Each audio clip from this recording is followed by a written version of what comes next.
but we're just taking a left turn on how we explain, let's say, the whole story behind it. We give a different viewpoint. Almost like what Bowie used to do with lyrics. He'd be writing, singing a song to you from one perspective, and then another bridge or another verse comes, and he sings it from some other person's perspective that's in the story, you know, and it gets back to it. It seems a little jarring at first, but then what it really does is add depth to the final product. Sometimes it can be simple. Once again, if you're improvising, let's say, more of a bluesy kind of a thing. If I'm just using like a C blues scale. So right there, I'm going from using minor thirds to the major third. And I could probably, if I wanted to get adventurous,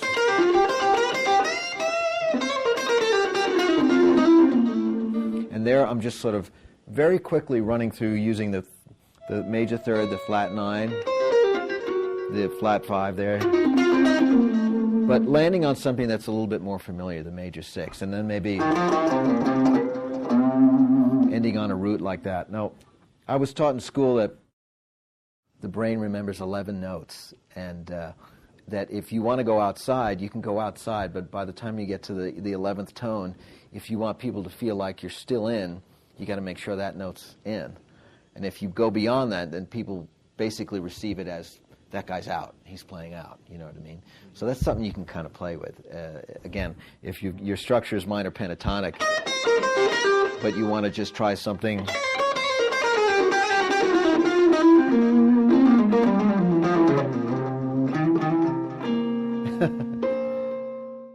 if you brought up this rhythm section, that if you start to go while that's playing, it would just sound awful. Right.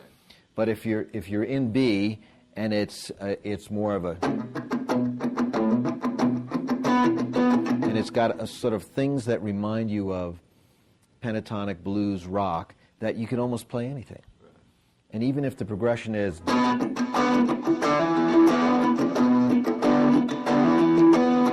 you could start with a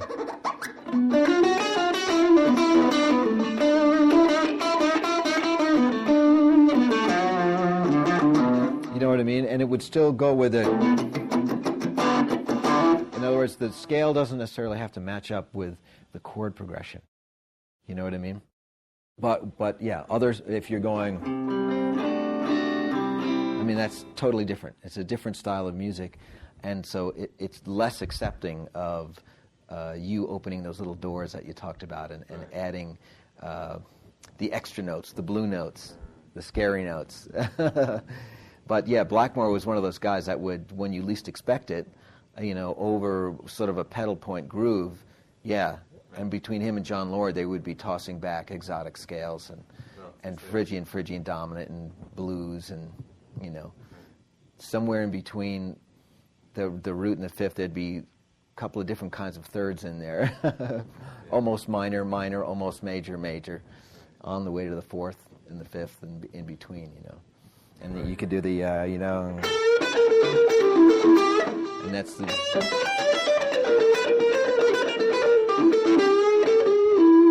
And it just becomes expression more than scale, which is great. I think that at the right moment, it liberates the listener's experience. And I believe that when somebody's worked out a piece of music and they stay with the scale, that they're more in danger of turning the audience off because they think that it's technical, it's overly technical.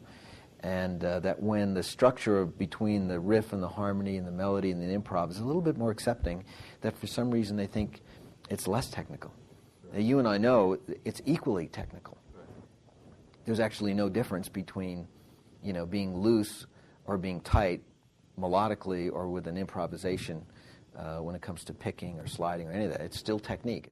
But the audience hears it in a completely different way. And I think that's the emotional impact that comes from strict adherence to harmony versus a more liberal adherence to harmony and how you can improvise over it. It is important to learn all the modes in every key all over your guitar. That's a big order, But in order to be free with that information, technically, you have to get past that memorization stage. You have to get past the visualization stage. And then you have to get past the whole concept of why you'd want to recognize a modal position that you're in, and then how you would react to it. Again, if we have someone says, I've got this riff, and they say, I just need a little melodic thing on top of that. And so at some point you'd have to say, well, what is that? It's this little F-sharp power chord kind of thing, then it goes to this E minor 7. And you'd say, well, what key is that? And so you have to be, can you go from can you say, what are those notes? Can you recognize what chords they represent? And then the next step is, what key do those chords belong to? Are they in the same key, or is it a shift of key when the chord shift? And then if you add up the notes, you'd say, well, there's just a little ambiguity there because there's no third being expressed. So that means that's mine to play with. So is it...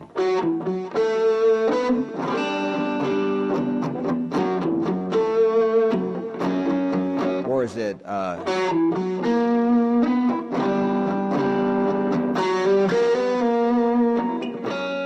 right? And so that's the kind of thing that I would do. And I might sit there, and if I was writing that, and play that a million times and try to figure out, do I want the Phrygian dominant version, or do I want the Phrygian, more of a bluesier sound? So, because I could go,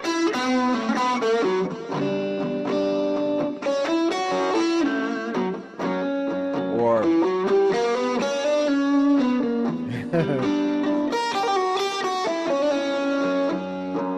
and the way, how do you answer that? You say, well, how do I feel about it? What's the story I'm trying to tell? Or what do I want the audience to imagine? Is this about a guy floating down the Mississippi Delta, or the Nile? Right? Yeah, maybe both. That's the kind of thing, like in a G3 jam. That's what you hear, is where we might arrive at a spot in a Hendrix song where the riff is sort of open, and someone does Dorian, the next guy goes Phrygian dominant, the next guy plays with his teeth, the other guy just makes a noise, and then the other guy brings out a power drill, and then, and it keeps going back, and you can see the depth of the musicality of each player by how they're sort of playing around with this this opportunity that presents itself. And as I used to tell my students, the fewer the notes in the chords, the more freedom you have melodically when it comes to melody and improvisation. And the more it's sewn up, you start to get limited in how you can get outside of that without running the risk of people thinking you're just playing out for the effect of it.